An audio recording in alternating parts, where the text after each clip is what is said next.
Welcome back to Fresh Take, you guys. I'm KD. I'm Jay. And today we're going to be talking about the Democratic presidential candidates' takes on reparations. But before we do that, make sure you like, comment, subscribe to our channel, hit the bell notification to get the latest episode.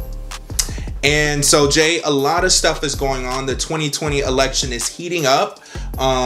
We're in for another election. Can you believe that? Yeah, I can believe that, yeah. 2020 is almost here, but you know, the thing that's really taking precedent is reparations. And specifically, it's the Democratic candidates' takes on reparations when it comes in terms of African Americans. What's your take on it? Because a lot of these candidates have been interviewed. You have Bernie Sanders, Kamala Harris, Cory Booker, Elizabeth Warren, and Kirsten Gillibrand, Amy Klobuchar. They all had their take on reparations when it comes in terms of African Americans. What do you think?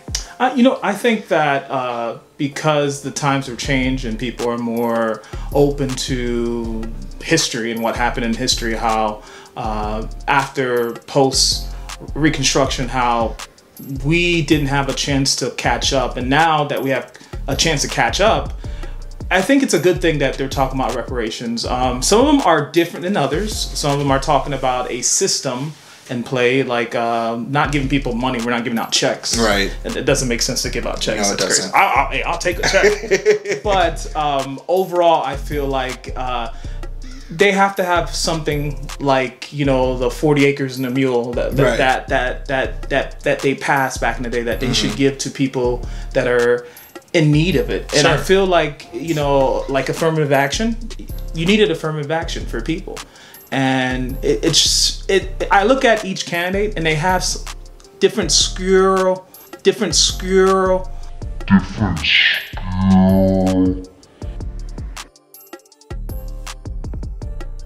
or like differences in their what their message is, but Right. a lot of them are saying the same thing. A lot of them are actually not saying the same thing. You have Bernie Sanders, who has been interviewed multiple times, saying if reparations comes up, it's a divisive issue. And a lot of people, if you actually go online on Twitter or on any social media posts, they said, in terms of Bernie Sanders, like, how is it divisive when the Holocaust that did not happen here in this country, it happened all the way in Europe, and my heart goes out to anyone who have any families that was a Holocaust survivor. But they actually got reparations. Didn't also the Japanese internment camp? Yes, and that happened here in America. Yeah. It's like anytime you talk about things, tangible things for Black people, it becomes a problem. You have Indians, they got something. You have all these different groups, they get tangibles, yet when it comes to Black people, it's a big issue. It's divisive. It's a problem. It's like this term, all boats rise, or all tides rise together. You know what I'm saying? So I think they're not saying the same thing. You have Kamala Harris, who was on the Breakfast Club, who doesn't even have a Black agenda. Cory Booker said the same thing. So I think it's a big issue because Black people are getting tired. They're like, I'm voting. What am I getting for my vote? Yeah, and then you should, like, and I look at it starts in the local level. It does. And once you go in there and you look at who's going to be in your city council, your mayor, everybody who you are voting for, it depends. But I feel like with some Democrats and some people in this election, they're trying to hit that middle of America vibe, that, oh, let's get the people in Iowa, let's get the people in Wisconsin, flyby states. And, Right, yeah. And the overall thing, they're still, even though you're pandering to one, you're missing out the other. And Absolutely. I feel like that is the vote that is always determined by, hey, you guys voted for us in the past, you're going to vote for us again, you're not going to go and vote for a Republican. So I feel like it's something that, like you said, some of them are not saying anything, and some of them are. What's that guy, Mayor Pete from Wisconsin? He's We're gonna from butcher his Gary, Indiana, or some Indiana town. Yes. Pete Butterlig. You guys can Google him. I'm sorry if I butchered his name. I apologize. I'm really bad with names.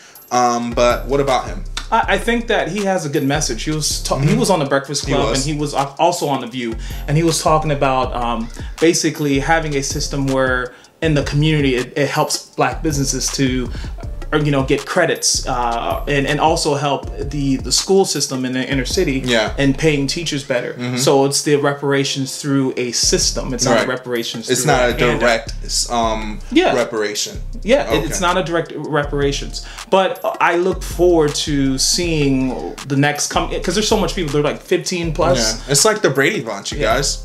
Yeah. Literally. Yeah. I don't know. Like right now, the front runner is Joe Biden. You guys. I'm like looking at him like, what is this? The 80s? Like Joe Biden should just go to get a house or a timeshare in Florida and just retire. You are vice president. Let these young people come behind you and show them the way. And I don't know my take on him.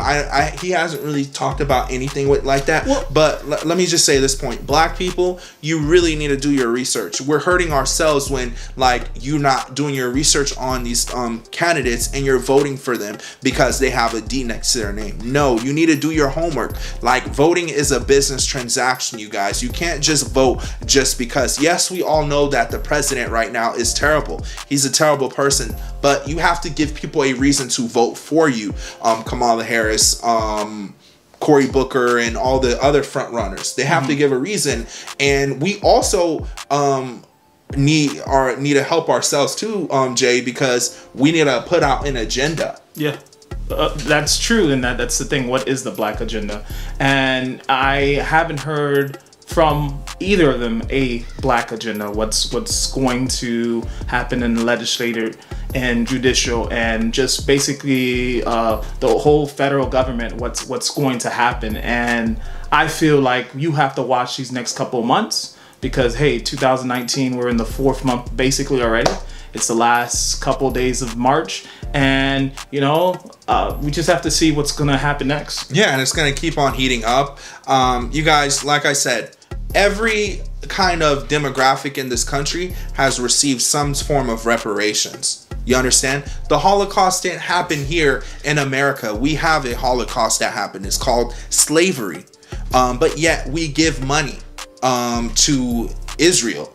We give money to all these other places around the world. Still give money to Japan, and we bombed them. So I mean, it is what it is. Yeah. I feel like, just to finish off, I think that we all as Americans, we need to do our due diligence and look at the election process and look at a candidate and not just go on emotions, because we always go on emotions when it comes to politics. We like, oh, I like this guy, or I like that guy, or I like what he's saying right now, but we're not going into what's the bills he's going for, the policies over. But people like to vote for people that they can have a beer with, though. You know what I'm saying, Jay? Like, you guys, we like to vote for people because it makes us feel good, like because we feel like they can represent us the best. Like this last election, 2016, we were talking about freaking emails.